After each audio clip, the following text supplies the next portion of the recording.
me 1 second so I can.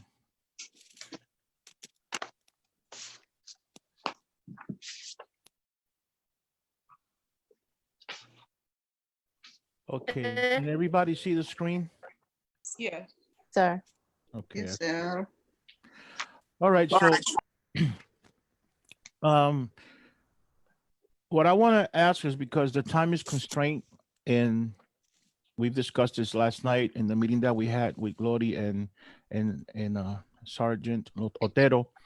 I can't do it bilingual, no puedo hacerlo bilingüe, pero lo que voy a hacer es that I'm going to, whatever I say in Spanish, pretty much everything that I'm going to teach, it's going to be on the PowerPoint, and it's also on the material that you received.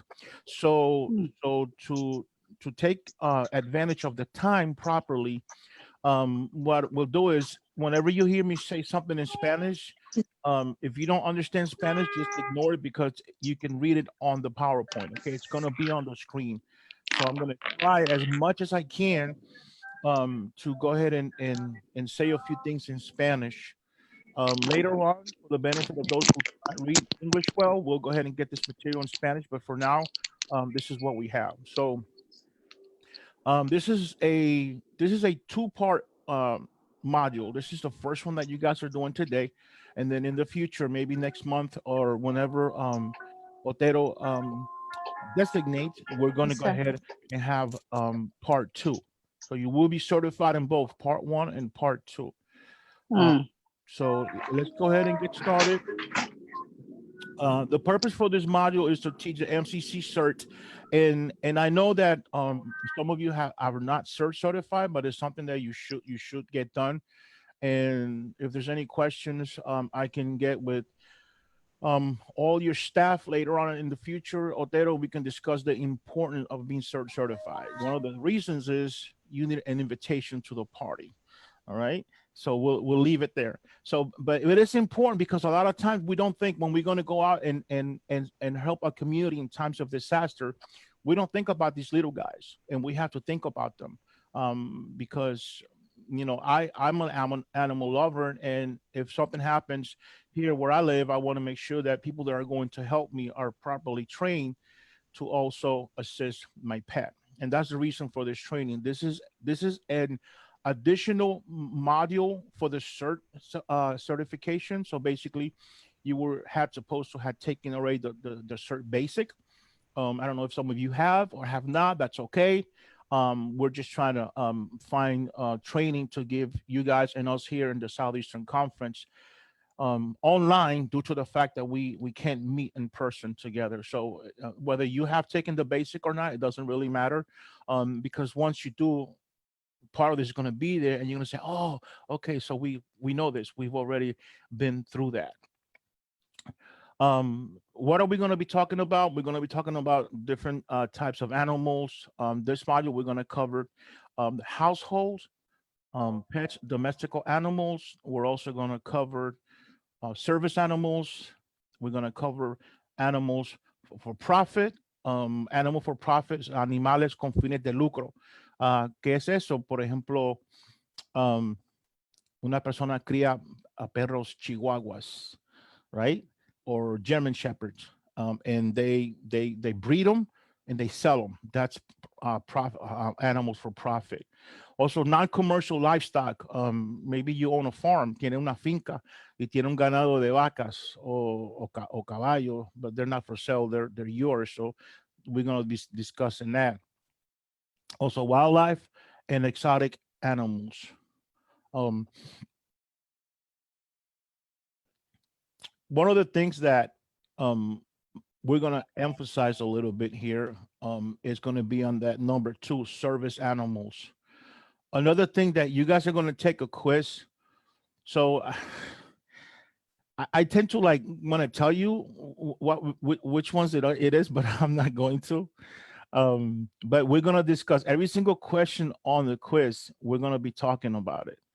So I'm just going to give you a little hint that service animals is going to be on there. So just kind of pay attention to what we say, because it's important that you do that. That way, everybody should get 100 on the test.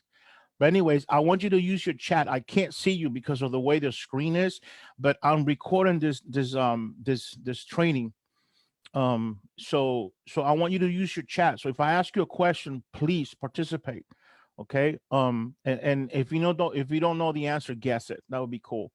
But anyway, service animals are important.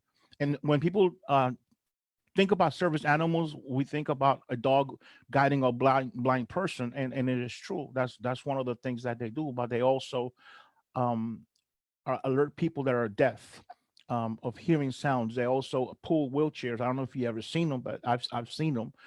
They carry items for people. This assist people with disability to maintain their balance and stability. So service animals are very, very important, and is one of the ones that they need special attention. Okay. um Animals, issues, and emergency management. What are you going to learn? Animal related emergency management, the functions, disaster planning for animals. Just like any disaster planning, and I know that you guys do it because we do it here, and it's part of the structure of the MCCs where, you have to plan what you're going to do. Same thing with the animals. Like I said, it's very important. And when I ran into this training, automatically I incorporated in our conference, because Florida, there's a lot of people who are retired. There's a lot of people who love animals. They have cats, dogs, and um, different kind of pets. And there's a lot of hurricanes here. So what you have to prepare when you train as an MCC. You don't just train to assist people. You have to also be knowledgeable. When it comes to the animals that they have. And like I said, people don't think about this, but es bien importante que también sepa cómo tratar con los animales cuando vas a asistir a las personas, a la comunidad. Disaster planning. So I'm gonna see if I can put this link later, or send it to Otero. This link right here, training FEMA, download SB3 PDF. This is a 16-page document that's going to help you put together a disaster plan for animals. And that's one of the requirements that you have to do to pass this. Besides the quiz, you have to create a plan. It's just a one-page plan. Whether you have an animal or you don't have an animal, you have to create this plan. Okay, so that because by you creating this plan, you're letting us know that you have understood everything that we're going to be discussing. Other objectives, is playing, why animal issues are important. Why are considered in emergency management. There's federal laws, there's state laws, and there's local laws pertaining to this issue. So it's very, very important. You're also going to demonstrate the knowledge of animal related emergency management functions. We're going to be talking that detail. Explain emergency preparedness for animal owners. This is something that you can do as an MCC. Once you have taken both of these trainings, you will have the ability to prepare a one-page document as awareness to your community. One Sabbath afternoon, put on your uniform, you go out to the community and you give them this document that you've put together as an awareness. For example, some people don't have their animals tagged. What's going to happen if the disaster hits, or tornado hits, or hurricane hits? They get separated from their animals. And here's the thing, that as much as they love their animal, they don't think about stuff like that. But you are prepared, MCC trained to handle these issues. So now you have the knowledge, and you have the ability to not just hands-on help your community, but also educate your community. And I'm sure we'll discuss it with Otero later on. But this is a great idea. This is something that we're working on here. We haven't done it yet, but as I'm telling you about it, we're working on it because it's important. Also, you'll be able to describe the general guidelines for handling animals. The important issues about emergency management. And I'm going to ask this question. Like I said, I want you to use your chat. I'm recording. I'm going to go back and check, please. All right, participate. Don't be afraid if you have the wrong answer. But why are animals an important component of disaster response? Another clue. I have to give you another clue. I'm a nice guy. Okay. When I ask a question, think about if that question is going to be in the quiz. Okay. I'm gonna get in trouble because I'm helping you guys too much. Look, Otero's over there laughing. Okay, why are animals an important component of disaster response? There's a few reasons why. Public safety, federal law and policy, public health, economic impact, environmental concerns, safety of first responders. Why public safety? Some people may not evacuate if they cannot bring their animals with them. And that's a big problem because they have to leave. They have to leave. There's a tornado coming or there's a hurricane. Tornadoes don't give you any warnings. Hurricanes do. You know, it's category 5 and you're here in Tampa Bay and you have to evacuate. It's mandatory. And you got this 65-year-old lady who does not want to leave with the pet. Well, guess what? You have to be able to know what to do. Okay. There are laws that allow you to take the pet. There are places that you can take the pet. And this is stuff that you're going to learn. And this is just a foundation because you need to go online and do research. You know, some places don't take all kind of animals. Some places do not take exotic animals, for example. Why? Because some birds can cost anywhere from $5,000 to $10,000, even more than that. So there's a liability issue, and a lot of places will not take these animals, you know, these shelters, because they don't want to be responsible if something happens to the animal. So there's a public safety issue here. Also, there's public health. For example, a zoonotic disease. It's a disease that can spread between animals and people, may spread more easily during times of disaster. So, for example, the floodwaters may carry a zoonotic disease such as salmonella, you know, for farm animals, manure, and affect those who have contact with the water. So that's why it's also a public health issue. Safety for first responders. This, you know, the safety of the first responder requires preparation, knowledge, and equipment to manage and handle animals. This is why you take this training. And who's the first responder? You can end up being a first responder. You know, something happens and you're there first. You know, what are you going to do? You know, and this is the reason why you're taking this training, so you can know what to do. Okay. Animal related emergency functions. Another question: what emergency management function involves animals? I'm going to give you a list of things here. Needs assessments, animal population, evacuation. These are all the functions that involve animals that you need to be aware of. And this is part of your the management plan that you're going to put together for animals. Obviously, it's going to be for animals and their owners. You can't just leave the owners behind, but you're going to focus on what you're going to do with this animal. Transport, an emergency animal shelter. Once again, we talked about some shelters will not take all kinds of animals, especially when they're exotic animals. Search and rescue, reuniting with the owners. Once again, educating your community. Make sure that their animals are tagged. They have these chips now that they can put in them to identify the animal if they get separated from the owners. And it usually is the case when there's a disaster. Veterinary care, animal decontamination, wildlife population, deceased animals, deceased emergencies. So these are all the functions related with emergency management that have to do with animals. How many animals do you own? Go ahead in your chat, put 1, 2, 3, put 0, none. How many animals, or how many animals do your family members have? You know, go ahead, put it on your chat. I want to see it. Once we get done with this, I'm going to go back and look at it. This is the reason why you want to learn all this stuff, not just for you as an animal owner, but also for your family. So now this hits personal. This hits personal. It hits your life. Why? Because you have an animal. Your family member has an animal. Maybe someone you love has an animal. Your girlfriend has an animal. Your boyfriend. I don't know. If something happens, you want to protect that little creature. So it's important that we learn this. Also, when we are preparing for a disaster, another question: what are some steps that you can take to prepare for a disaster? What are some of the steps? Just think about it. You can just go ahead and write on your chat there. what are some of the steps that you can take to prepare for a disaster? What do you do? Think about it. What can you do?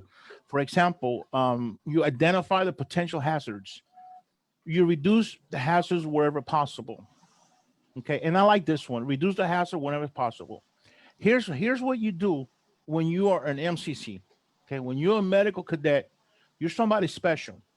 Okay, and I mean that from the bottom of my heart. Why? Because you should have some knowledge more than the regular individual walking down the street. And I say this because you are being trained. You're being trained. You take different training for different things throughout the year, throughout your life in the medical cadet. So now you should have this knowledge that other people don't have. Okay, reducing hazard. How do you reduce hazard? You already know what to do. You already know, what steps to take. I'm going to give you a good example in your own house. Today, after you get done with this meeting, just walk outside, walk around your house, go in the backyard, and see if you can find, for example, I don't know, maybe up there you get tornadoes, strong winds. Find out what is in the surroundings of your property that can become a projectile, that can become a hazard if there's a disaster. That is how you reduce hazards, and you do that whenever it's possible, not just for you, for your neighbor, for your community. Develop a disaster supply kit. Get training. That's what you're doing right now. Know your community's disaster response plan. This one is real easy because every county has a disaster response plan, and it is public record. So some of them even have it online. So if you can't find it online, you call your county emergency management, and they'll get you a copy of it. And based on that emergency management response plan, you're going to build one for your MCC, because it has to be, you can't do something way too different. You got your federal, you got your state, you got your local. So now the MCC, the Southeastern Conference, for my conference, has a disaster response plan, and it wraps around the county and it wraps around the state, because it can't be too different. Even though we can do some things different, but it has to be under that umbrella. Okay, so that's very important that you do that. MCC CERT should always be prepared. Again, identifying that potential hazards, mitigating the impact of the hazard, creating the disaster plan. That's the assignment. Remember, guys, you got to do this. You got to turn that in. No, you got probably until next Wednesday, because we need to grade everything that you're going to do, and so we can go ahead and finish this. So you have the time now to create this plan. This is, you're going to be surprised when you start doing this how easy it is. Just develop the disaster kit, participate in training and exercising. This is why, we are pushing to get everybody certified in CERT. And I'm sure that some of you guys, I don't know if Santiago has a CERT certification, but I've seen one of the cadets from New York that had the CERT certification. And you have to have it, because, we just can't go out there in the middle of a tornado and say, hey, I'm an MCC, I want to help. And they're going to say, who are you? We don't know you. So certification from CERT, your community emergency response team, certification from FEMA. That's going to get you NIMS compliant. NIMS compliant is an organization where all the emergency responders, which we are, okay, will fall under that umbrella, as long as we have the proper training. So that's something I'm getting out of the training here, but I love talking about this, because we want the medical cadets to be respected. That's my aim here in Florida. I want people to look at this uniform and look at the uniform like they see a fire department uniform or EMT uniform. And that should make you proud, because, hey, I'm a Seventh-day Adventist. I am a man and a woman of God, and I am a servant of my community, and my organization is respected. That's why you train. So when Sergeant Otero and your commanding officers tell you you have to take the training, don't complain. Take it, because it's going to give you knowledge up here. It's going to give you power. Okay. So I tend to get away from training all the time. All right. So identifying, let me move here. This is, I'm going to, Okay, mitigating the hazards. Somebody sent me a poll. Yeah, that's pretty cool. Mitigating the hazards.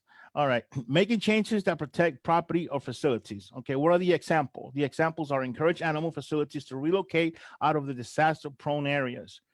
Encourage animal facilities to have emergency plans, including evacuation plans. Encourage livestock owners to develop plans to remove animals from floating as a threat. Um, this is something that sometimes it could be done, sometimes it's not. I mean, people have a farm. um, la gente tiene finca, tiene ya su negocio establecido y para ellos hacer unos cambios se le hace un poco difícil. I'm sorry, I should be saying this more in Spanish, but I'm not. Sergeant Otero is going to kill me. um, so, okay, so let's move on to the next one here.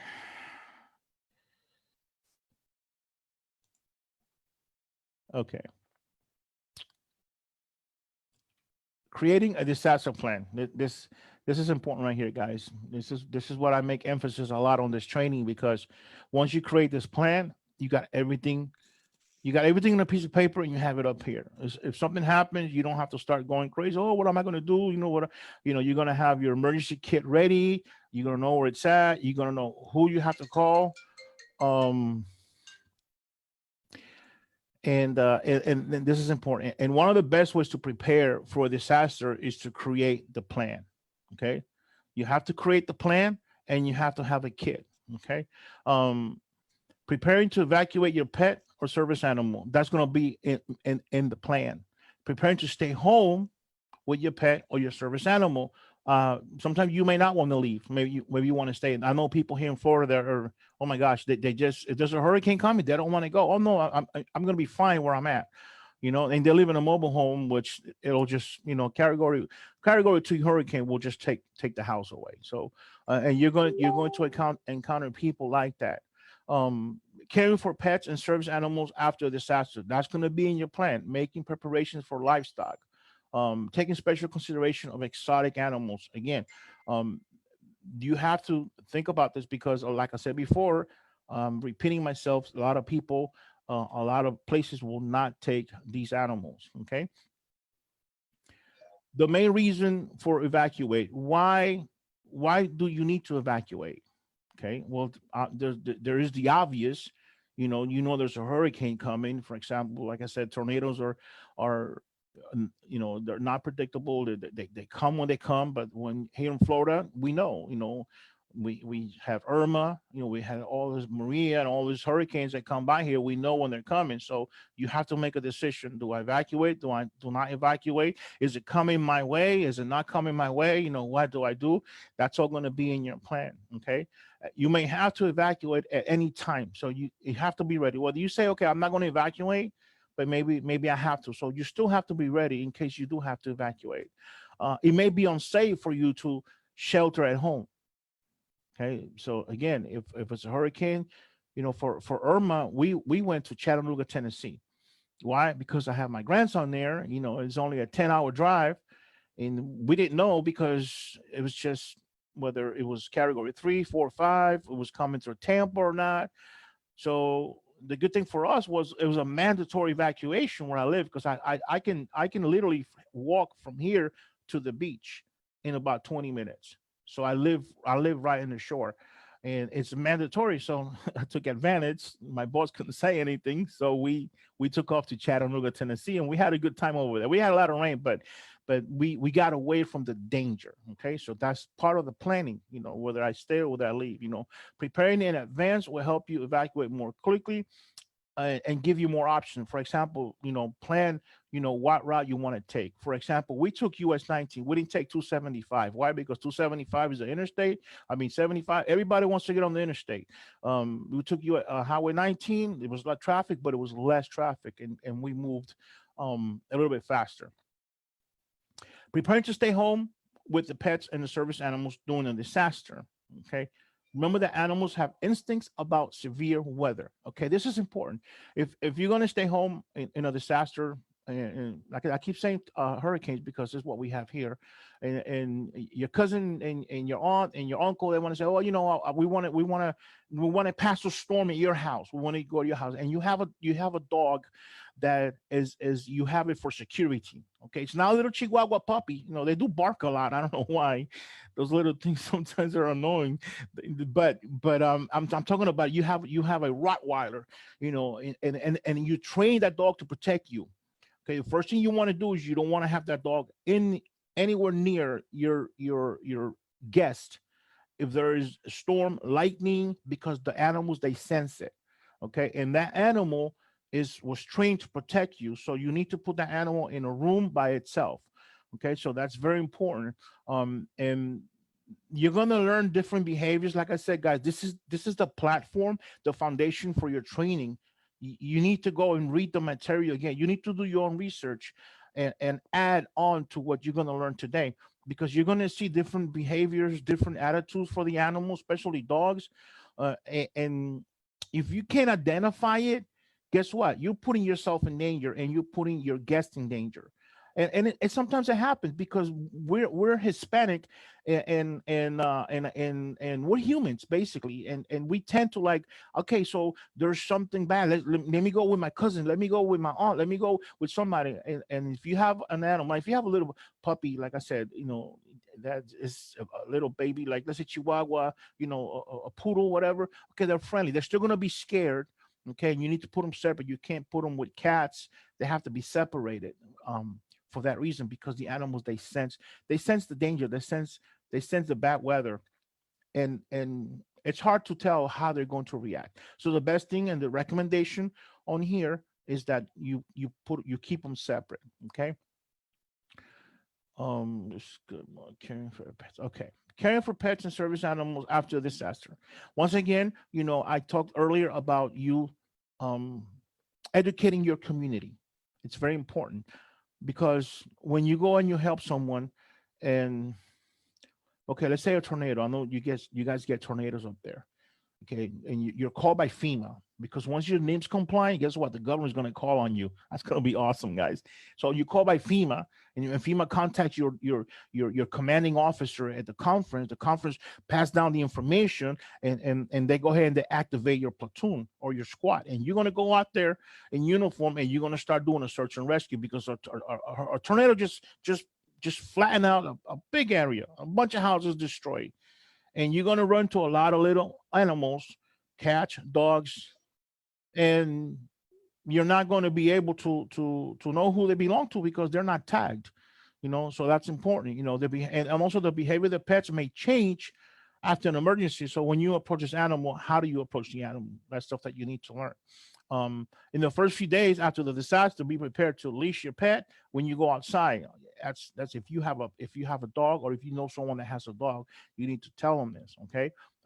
There could be snakes out there. I mean, because the wildlife has been dispersed. Okay, so that's what happens. When there's a tornado, hurricane, bad weather, everything just goes crazy, and the wildlife is dispersed, and you may have some snakes out there, venomous, that there weren't before.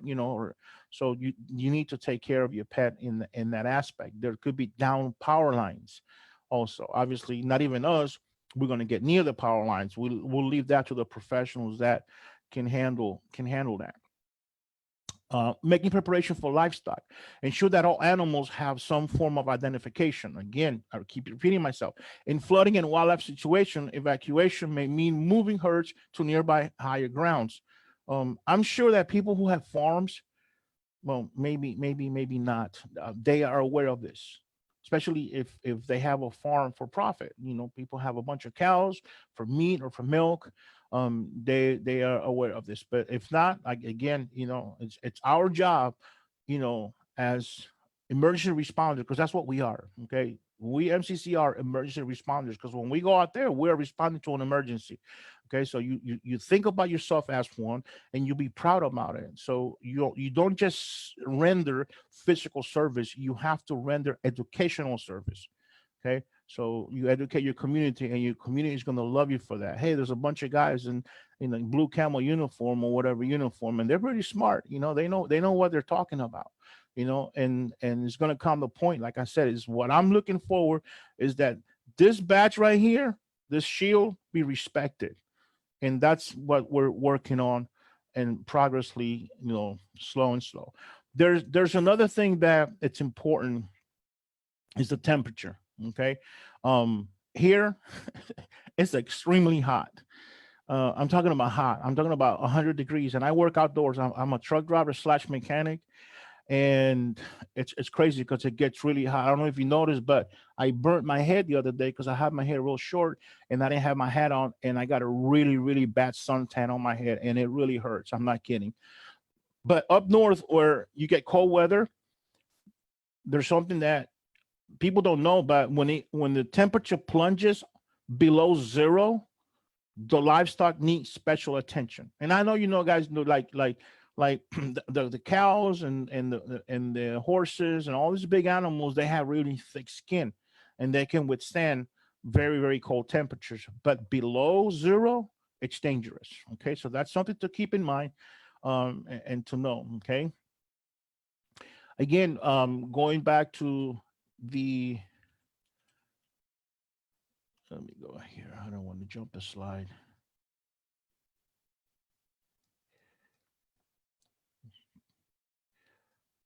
Okay.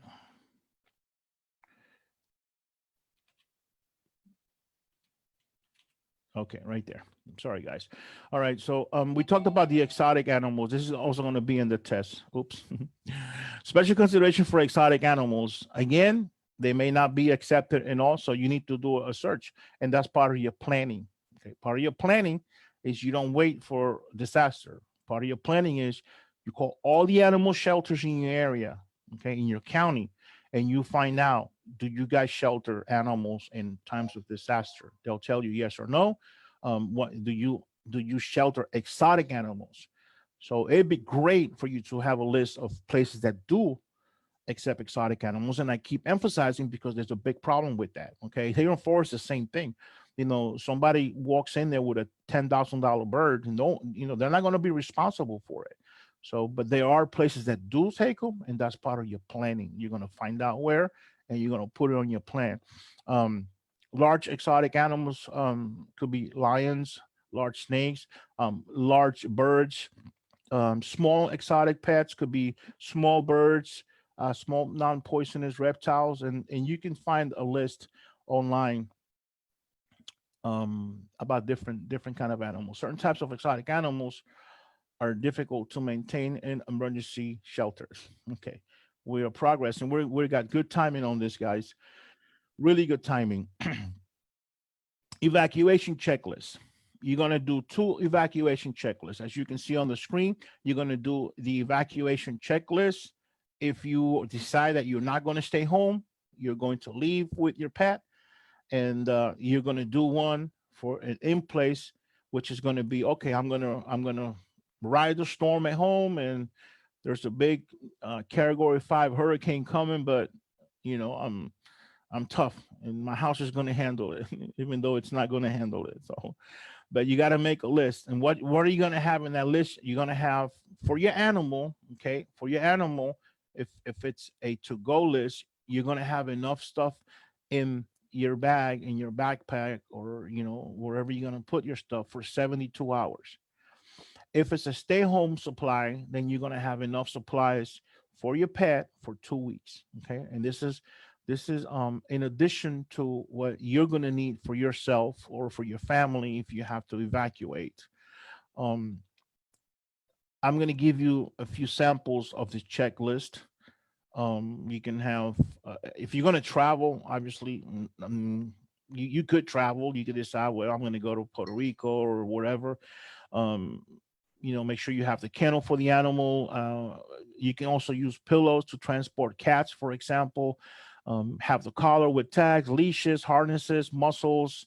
If you think the dog is going to tend to bite people, registration papers, all the vaccination records, obviously the bowls for your food and water, blankets, bedding, paper towels, spray cleaners, trash bags, litter boxes, litter, medication, first aid for you, for your animal, and you should have water for at least 3 days. Okay. For some reason, this thing is freezing on me. Sorry, guys. All right, we're going to be asking a few questions once again. I want you to put the answer in the chat. We're going to look at some pictures here, and we're going to study their behaviors. And if you know it, please say it. Put it on your chat. The general behavior of animals. What are these? What do these animals have in common? Look at the pictures, put it on there. Take about a minute. What do they have in common? Probably you will not guess because I don't think we have talked about this. So I'm going to tell you, these are predators. Okay. There's two different kind of animals. Some are predators and some are prey. Okay. So these animals, what they have in common is that they are predators. Okay. Characteristics of predator. You have the vision, you have the feet, you have the teeth, and you have the instincts. Okay. What are some of the samples of predator animals? Cats, dogs, bears, wolves, and birds of prey. Things to look for in the predator animal and things to know is the vision, binocular vision, the excellent depth of perception that they have, the eyes facing forward, claws and nails, teeth. They're actually built for penetration, for biting. And I'll give you a good example. And you know, a cow has teeth just like the wolf has, but the teeth of the cow, and I'm using this example so you can understand really the difference.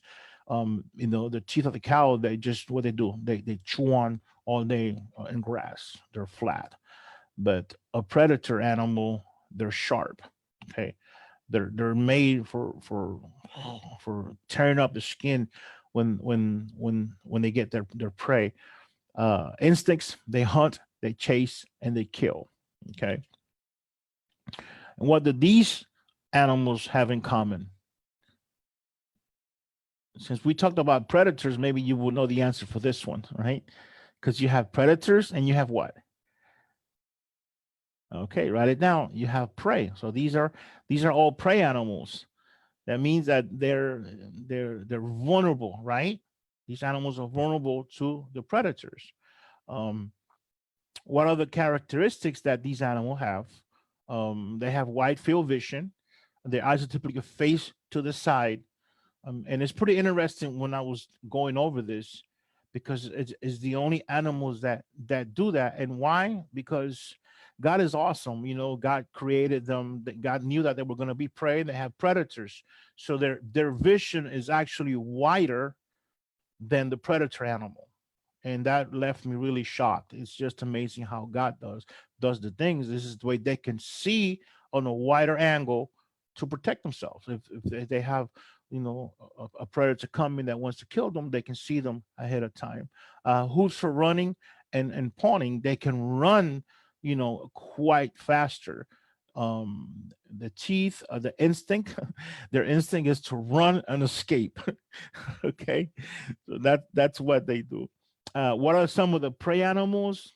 Goats, sheep, alpacas, cows, deers, and horses. Let's see here. All right. So talking about animal domestication. Okay. Animal domestication means breeding species and desired physical and behavior characteristics. Domesticated animals often exhibit compliance, trust in people, and calm, not aggressive demeanor. For example, your dog, your cat, you know. Some of these birds are so smart too. You know, it's amazing how you teach them and they repeat everything you say. And they're pretty smart. Okay. Domesticated animals may revert to instinctive behavior during stressful situation. This is important. We talked about it already. You know, if you have an animal, if you know, even an animal that you have trained to protect you is a domesticated animal. It's not a wild animal like a wolf or a bear. It's been domesticated. You know, a German Shepherd or Rottweiler and dogs of that type of breed that are made to protect, you know, from pit bulls. You know, they're good dogs. People don't understand pit bulls, but they're really good dogs. Um, but once again, you know, they can revert to being aggressive in times of disaster because of their instinct. Okay. So now we're going to have another section of pictures. But before we do that, you know, I want to talk about the dogs and why the dog will bite. Okay. Because we're talking about domesticated animals and we're talking about animals that can revert in the case of of a storm, of a lightning. And I don't know if you have heard, and this happened yesterday. It was on Facebook. A dog had a heart attack because of some neighbor next door was blowing firecrackers. So even the noise can affect the reaction of, and it was so sad because the lady, it was like a big German Shepherd, and she was holding him and she was crying, and it almost brought me to tears. Um, but that's just to show you that, you know, in a storm, lightning, the animal is going to change. His attitude is going to change, and there's a few reasons why a dog may bite, and that's one of the reasons is territorial. Okay, protectiveness. Listen to this. I'm gonna get in trouble with Sergeant Otero. Frightening. Okay, physical pain, aggression, Again, dominance issue. Oh, I love this. You guys are awesome. The best way to meet a dog also is just to ignore it. If that's of obviously if there's a dog that you never seen before, a neighbor, your neighbor just got a dog, you know, you approach the dog, let the dog come to you. Okay, don't try to approach a dog that you've never seen before because he can get protective and bite you. And also, it's good to know that cats and dogs, behavioral are very, very different. They're not the same. So let's look at this image here you guys are looking at. It looks similar, but it is not similar. It's very, very contrary. You have an increasing aggression and you have an increasing fear. In both cases, the dog can attack, but there's a difference. The difference is that increasing aggression, this dog is being aggressive. Why? I don't know. But his intention is that he wants to bite you. He wants to hurt you. On the increasing fear, the dog can also do the same thing with the difference that if the fear goes away, his aggression goes away. Okay. So, like I said before, one of the reasons that a dog can bite you is territorial. You know, you might be getting too close to his comfort zone. And I'm gonna give you an example, and it may not be the right one, but I have to use the Chihuahua example because I owned a few. Okay, you give a Chihuahua food and then try to go take it away. Raise your hands who have you know have had this experience. That little dog is gonna want to bite you, and I mean he will yeah, really bite you because he's being what he's being protected. So, but you know, and but if you stay away, you know, the increasing fear would go. Okay, so let's look at another thing, another photo here. Body language, el lenguaje del cuerpo. This is important for you to learn, especially of all animals, especially dogs, cats, not so much. There are cats tend to be aggressive also. Um, but if you look at the poster of this dog, he's supposed to be waggling his tail, but obviously it's a picture, you can't see it. He's alert. He's standing straight. His mouth is closed. He's leaning forward just a little bit. Okay. What is this language of this dog? This dog is alert. Okay. And this dog is attentive. This one is a little bit different. See the difference there? Alert, attentive. You know, he's calm, but he's paying attention. He's looking straight ahead. His head is straight. Now look at this one. This is a stance of dominance and aggression. Look at the tail. The tail is up. And this one here, the tail is straight. This one, the tail is up. Okay. And in the back, the hackle races, you see where it says hackle races? You don't have them there. You have them here. Okay. This dog it's dangerous. Okay. To get close to this dog. So you have to be careful You have to be careful when you see an animal like this to get close to him. Okay. And I can probably, Otero, forward you this presentation. You can forward it Sure. to them. And it's good for them to have this. Yes, Um, absolutely. Thank you, sir. yes, because they can go back and look at this. So because it's going to be hard for them to remember everything.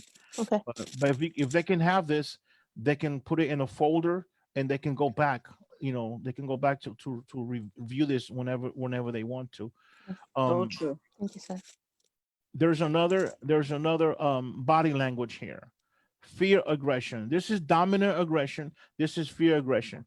You see, and I have encountered dogs like this, and actually it's a picture obviously, but if you encounter a dog like this, what that dog is, see how it's leaning down, that dog will actually be backing up slowly. Okay. Mhm. Why? Because it's in fear, but it's also ready to attack. So this is things that you're going to encounter when you go do search and rescue, and you're going to find a dog that has been, his house has been blown by a tornado. This dog cannot find his owner. He is scared. He doesn't know you. There's too much going on. He's going to be in this position. Okay, he's going to be in fear. He's going to be probably backing up as you approach him, and he's going to be ready to jump on you. So you need to know what to do. You have to back up. Remember, um, so you look at all the characteristics. Look at the ears, they're leaning backwards. Look at the tail, tucked in. So it would be for me scary to encounter a dog like this. Okay, I have a few more. Okay, fear of submission. Now look at the difference. Now this is the case that we hope this happens. In your case, if you ever encounter this, he is here in defensive threat. But when we go to this one here, he's in fear, but now he probably understands that you want to do good to the dog. Okay, so now he's changed his attitude. Now look, he raises his paw. Okay, he licks his face, and I'm sure you've seen dogs when they come up to you, they're happy. He just this dog had just come from a transition from being fear and aggressive to fear submission. Okay, so this is something that you need to keep in mind. Like I said, we're going to make sure you get the PowerPoint and keep this in your file, and just go over it. Just remember this stuff because this is important.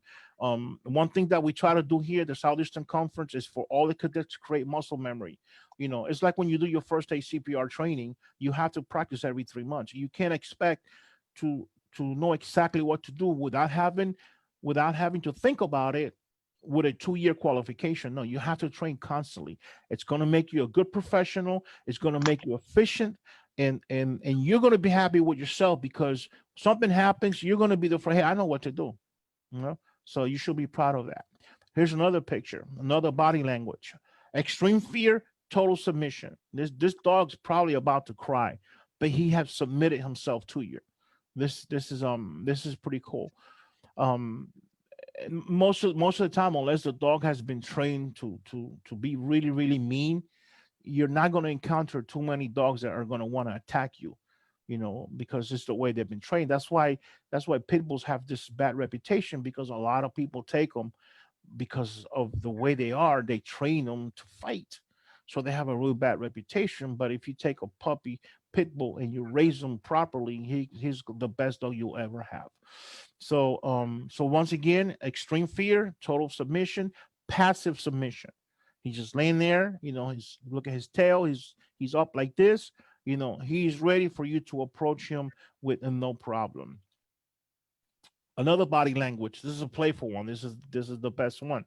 You approach a dog, and the dog, he understands something is not right, but he sees you, and he probably is looking at you right now as the best friend. Okay, you are there to help him. You are there to Who's the assist him, cat? and he's happy. Okay, now let's talk about this cat right here. What is the body language of this cat? Can anybody guess? Write it on the chat. What is the body language here? I'll give you 30 seconds. Right. Playful.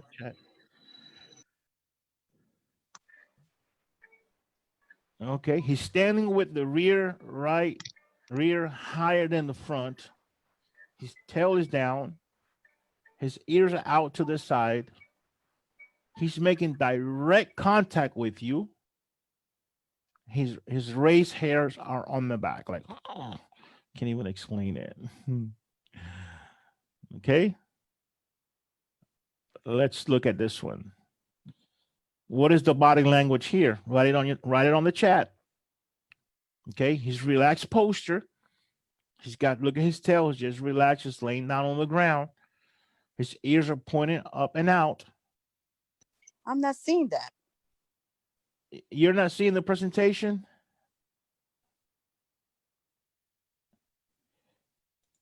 Okay. All right. And the claws are retracted. Okay, so there's a big difference between that one and this one, right? Which one do you want to meet in case of disaster? You out there responding and helping people. I want to meet this guy right here, not that one. All right, so let's just move forward here. Horses, cattle, and swine. If you don't know what swine is, swine are pigs. Let's just talk a little bit about this. Not too many people have horses. Not too many people have cattle, as long as they have it for a business purpose. But I do know, people that do have a cow for milk and they have a couple of horses. So the instinct of the horse, a horse is a herd animal. It's also a prey animal, and according to the research, the fear of the horse is unknown. They run away when they're frightened. Okay, and they have hooves and teeth for protection. Now, when we look at the cattle have established a pecking order. The dominant female are larger and heavier, and they protect the herd. So, and that's something I learned. I didn't even know that until I started going over this test here. And the cows have a strong maternal instinct. The bulls, some are more aggressive than others, and they're more aggressive during mating season. The dairy bulls are more aggressive than the beef bull, and I really don't understand why, but that's what it says on here. There's got to be a good reason, so I'm gonna let you research that. Okay, find out why the dairy bulls are more aggressive than the beef bulls. And of course, never try to handle a bull by yourself. The swine, which are the pigs, they come in all sizes, and they have domestic pigs. They also have wild hogs.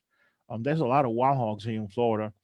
They can weigh up to 1,000 pounds, so that's kind of crazy to run into a wild hog in the wilderness that weighs 1,000 pounds. Pigs cannot be led. The smaller pigs may be put in a cage or a kennel. And also pigs must be wet or roll in mud to stay cool. And that's how they cool themselves. Now we got more pictures here, and we probably got about another half hour on the training. So I hope you guys are hanging in there. Let's look at this picture here. Identify the behavior. Go ahead and write it down on the chat. What do you think the behavior of this dog is based on what we have already learned? What do you think the behavior is? And go ahead and put it on the chat. I want everybody to give me an answer. Don't worry if you're wrong, that's okay, because we're here to learn.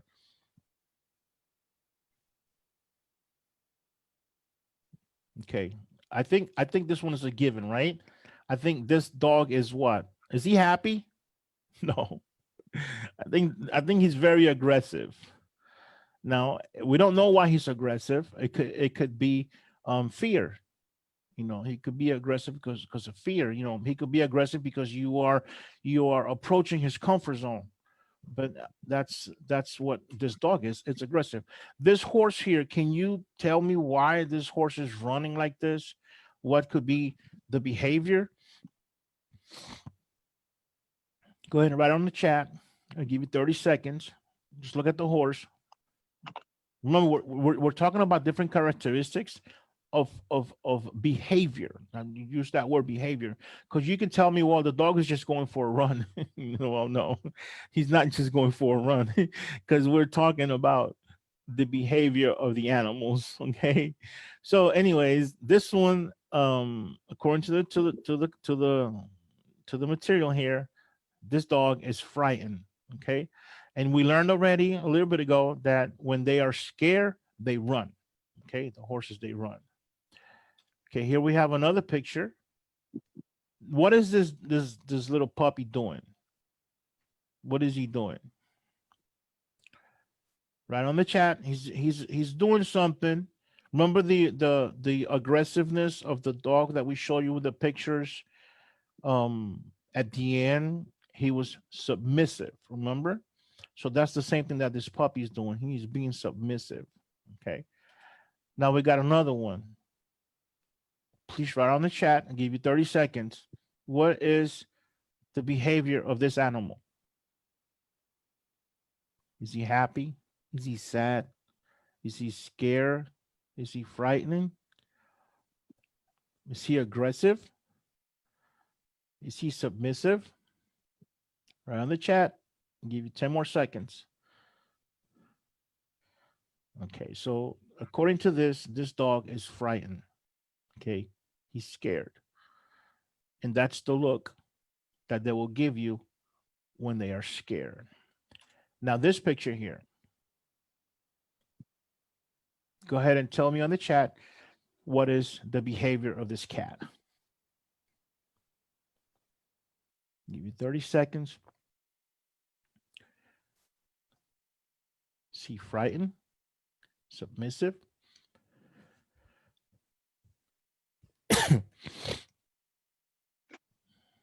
Okay, according to this cat is being aggressive. Okay, it's been aggressive. And this is important because we need to identify all these looks. Okay. And that's why I decided to pass on this presentation to you guys so you guys can go back and look at them, because it's going to be hard to remember. But once you learn all of them, it's going to be real easy. This cow right here, what's the behavior of this cow?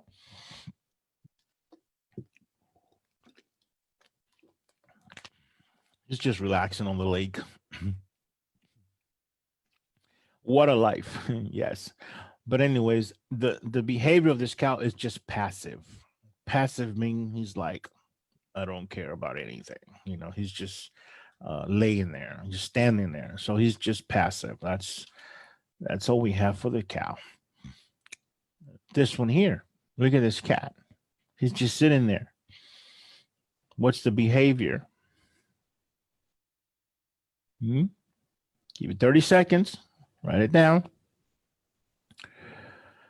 Is he happy, sad, aggressive, passive?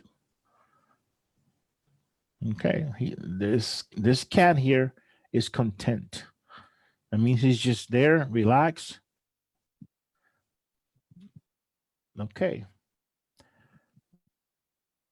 We are almost to the end here.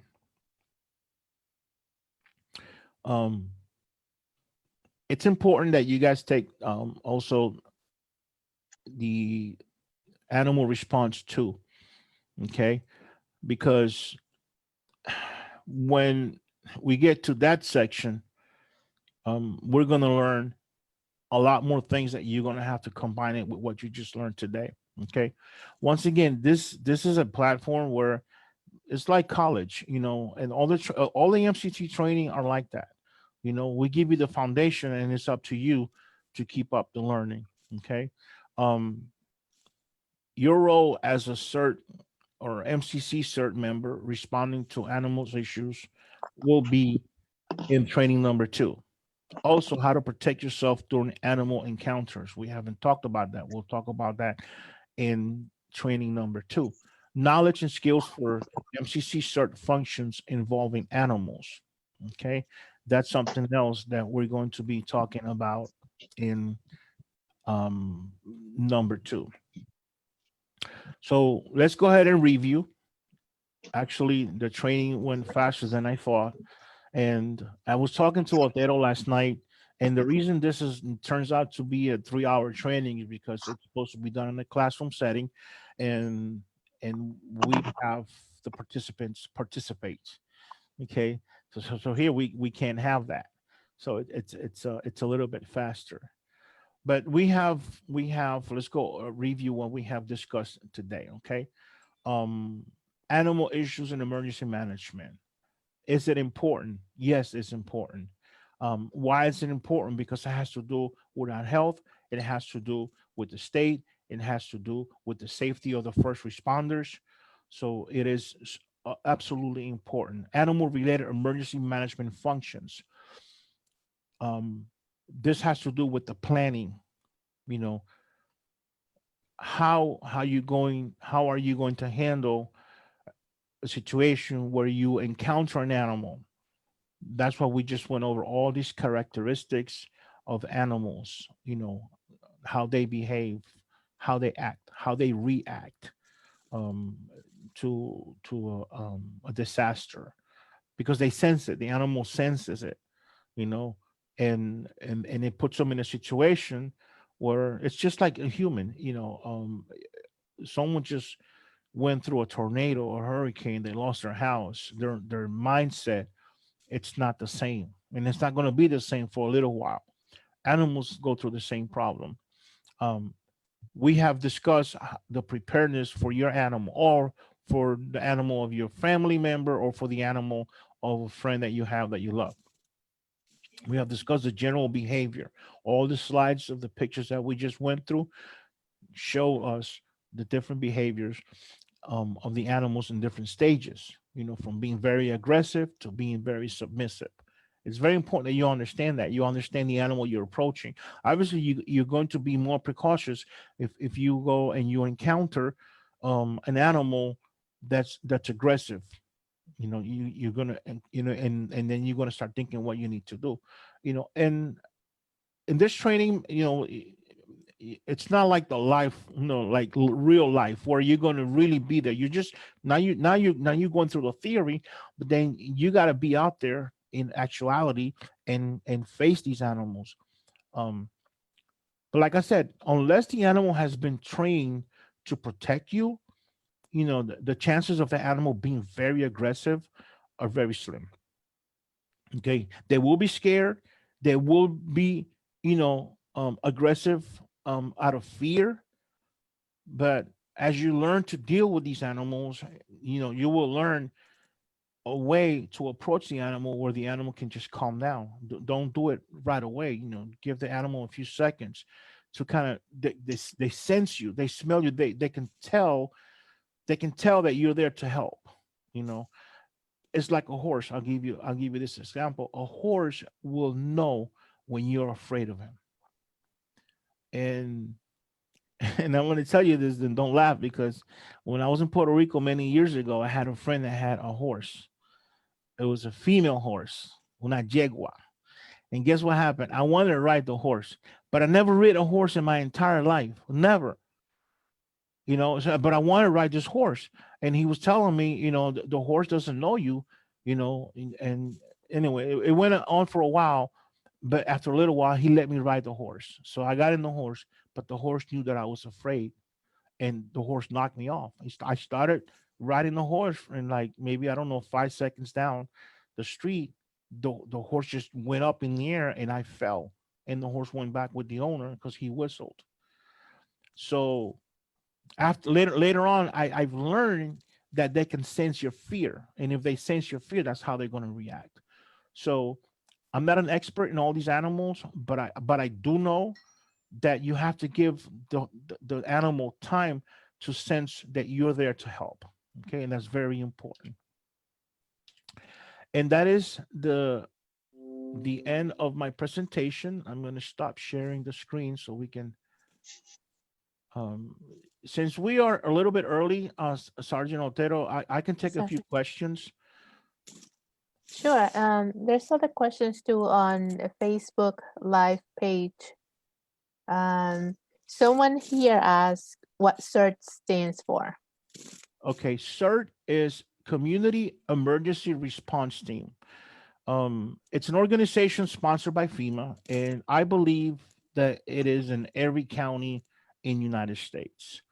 If you Google search, um, you can Google search, or you can just put the entire word, the entire phrase, Community Emergency Response Team, near me, or in my county, or just put CERT slash in the name of your county, I'm sure you're gonna find a CERT organization near you.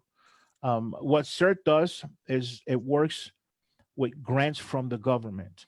Okay, it doesn't cost you anything. It's a free training given to the community, and it is just what the name says: CERT Emergency Response Team.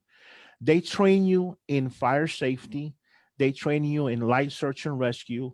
They do also first aid CPR, even though you don't get a certification from the state, but it's part of the training. Most of the ones that are here in Florida, for example, are 3 days. Okay. But here's what we're trying to do. And we like for all MCC to do this because we find a problem here in Florida that most of the training are on the Sabbath. Um, Mhm. so what we have done, and before this pandemic hit, we already had it set up in Tarpon Springs, which is the city south of where I live. The Tarpon Spring Fire Department was going to train us 3 Sundays back to back. They were going to train us to become instructors. They were also going to help us, and it's still going to happen. We just had to be able to meet person to person. We still can't do it here. They're opening a lot of stuff. A lot of things are opening, but in phase one, what they call it. But we can't still meet with the fire department. So to make the long story short, what we want to do, and we can't do it because I've already investigated with FEMA here in the state of Florida, is that we can have a CERT within the MCC. What is this going to mean to us? First of all, it's going to eliminate the issue that we can't train because it's on the Sabbath. Okay. And we're going to have our own instructors certified by the state, certified by FEMA, and we're going to have the ability to request the grants that anyone will have having a CERT a program like the county. Here I'll use that county because it's the one that here next to me is the one that's helping us. The Tarpon Springs Fire Department, they have a grant from the federal government. They issue the material. It either is a backpack or a duffel bag. Now, a lot of places they give it to you right away. A lot of places you have to be an active member. What does an active member means? It means that you have to go to the regular meetings once a month. Once you do that for about 3 months, they give you the backpack. Why? Because the backpack costs about $150. There's a lot of things in there that you will need. It's like the list that we just talked about for emergency management. For you to go out in a disaster ready when you have to take your pet with you. It's the same thing. You know, we get a call from FEMA. We get activated as MCC. We get activated as CERT, certified citizen. Okay. So what you do is you have your uniform. Like I see some of you have your blue camo, whatever uniform, you're going to put the vest over that uniform. It's a green vest that says CERT on it. And you're going to have your identification. With that vest, my friend, you can go anywhere. No questions asked. Why? Because CERT is a respected organization with the federal government and with the local government. So that's what CERT stands for, Community Emergency Response Team. I Thank think you, I gave sir. you a really long answer. All right, another question from Facebook. Do you need to join an organization that is already registered to deal just with animals? Say the question again. Do you need to join an organization that is already registered to deal with animals? Okay, you don't have to join an organization, but that's a good question because you can if you want to. This training that we're giving, this is a CERT. It is an optional module. Okay, this is not part of the regular curriculum. Okay, it's optional. They have a lot of optional training, which we're taking them all because, like I said, knowledge is power. But yeah, if you want to become, I volunteer with the Red Cross myself, and they have a lot of volunteer opportunities to work at animal shelters. Um, so yeah, being involved in something like that would be awesome. Why? Because it's going to connect you with people that you will need to be connected with in case of disaster. Because like I said before, one of the things that you need to do, and I would like for you to do and turn it in with your disaster plan for animals, is find out near your neighborhood where you can shelter an exotic animal, because that's a big issue. So call around different shelters, different even veterinarians, they may shelter animals, but be specific. Tell them that you're looking for a place that would shelter exotic animals in times of disaster. And if you find one, I don't know, maybe we'll give you a special gift or something. So but there that's something that you can do. there's also a thing called CART, which is CART. In some counties and even a part of some CERT teams, you can find the CART team. That's the Community Animal Emergency Response teams that specifically work with animals. Yes, thank you, Captain Corey, right? Yes. Corey Anthony.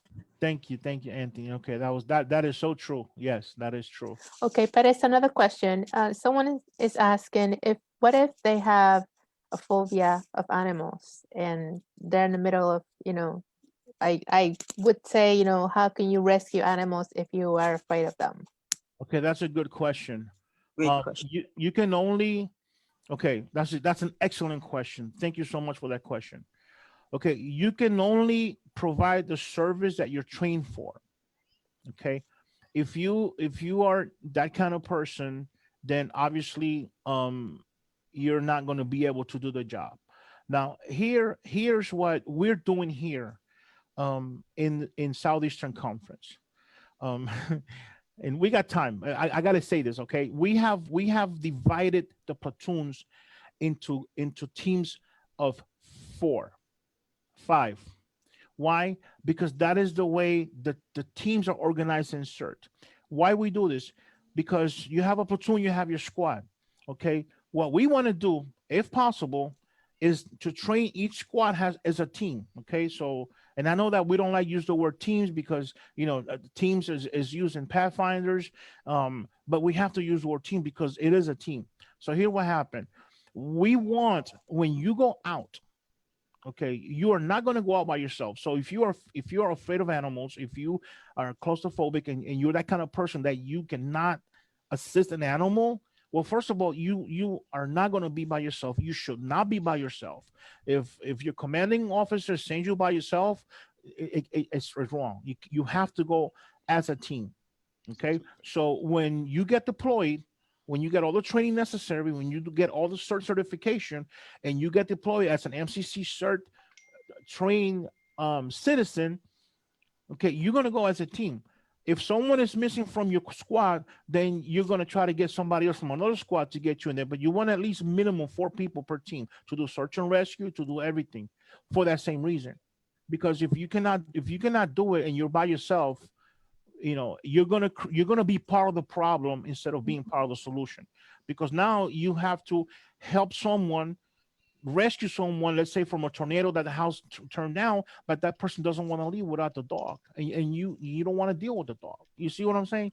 So it is best thing, and I suggest to all the commanding officers in your conference, then when you set up these deployments, that they be in teams, because it's the best thing.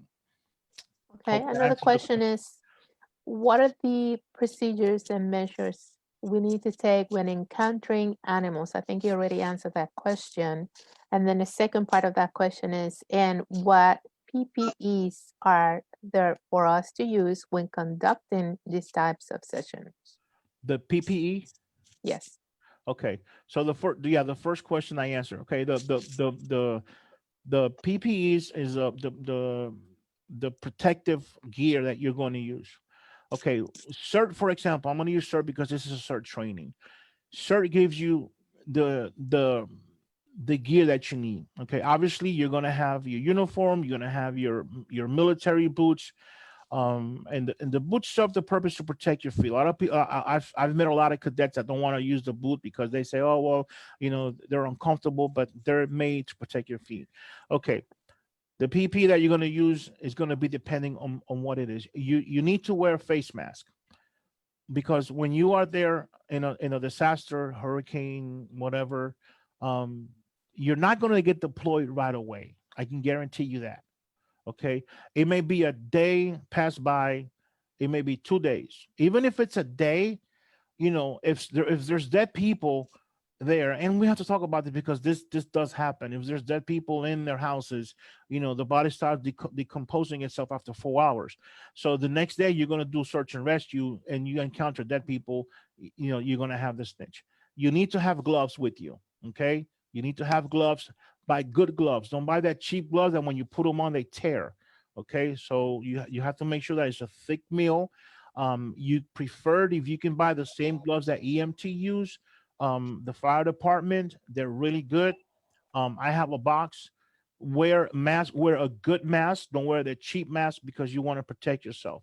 But that's basically it. When you go out and do search and rescue, wear gloves, wear your mask. You're gonna have your boots. You're gonna have your uniform. You're gonna have your backpack with everything that you do.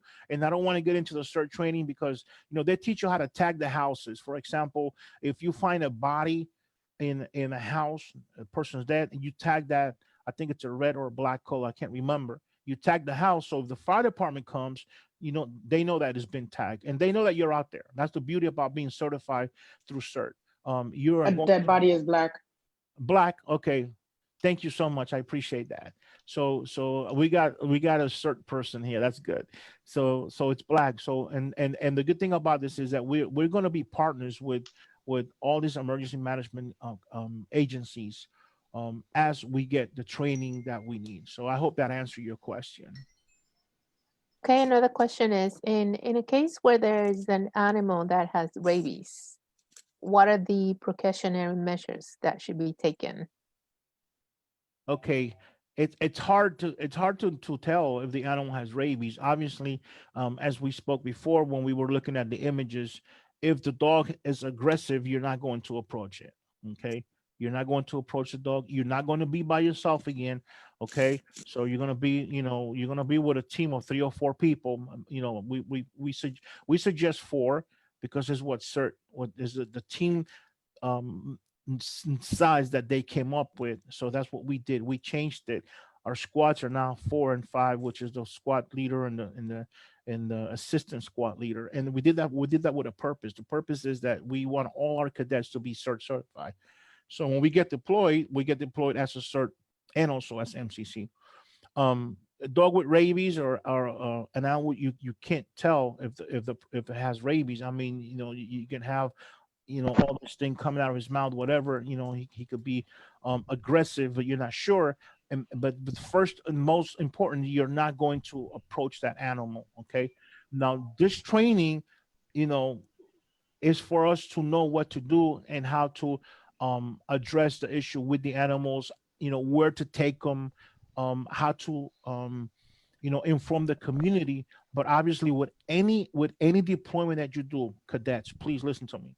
Okay, you cannot put yourself in danger. Okay, that's one of the things that you're going to learn with CERT Basic. You know, you cannot go into a house, you know, until you're sure. Even your first aid CPR class teaches you that. What do you do when they teach you first aid CPR? You know, assess the scene. That's Right. the first thing, right, guys? You assess the scene, and if it's safe for you to proceed, then you proceed and you give CPR to the person. So that is the most important thing. That's a great question. Like I said, it's hard to tell, but if the dog is aggressive, the owner's aggressive, you stay away. Okay. You know, if the dog changes the attitude, like we saw on the images that I show you, and the dog gets submissive, then that's a different story. But when you got all this thing coming out of his mouth and no, it's not for me.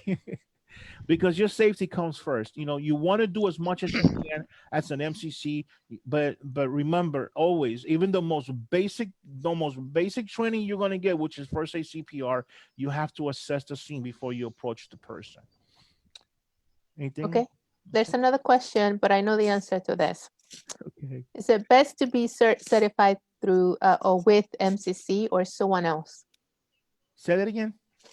Is it best to be certified with MCC or somewhere else? Okay, so right now the CERT certification is done through CERT. There's no MCC that I'm aware of that have instructors. That's what we're trying to do, like I explained before, because of the reason of the Sabbath. We can't take the training on Saturday. So we explained that to the fire chief, and they were kind enough to help us, and it can be done because a CERT is an individual organization, and anyone can have a CERT organization. You just have to follow the guidelines that they have.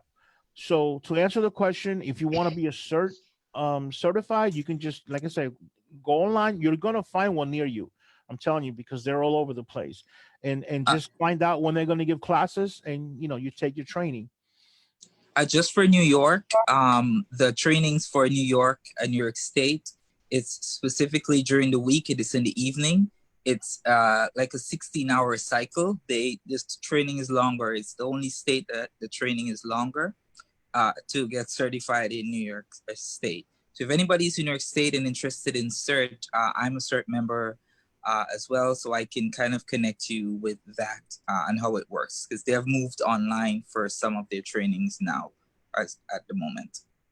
Awesome. Thank you, Captain. I appreciate that. Giovanni Livings has had his hand up and he has a question, if we can allow him to please ask.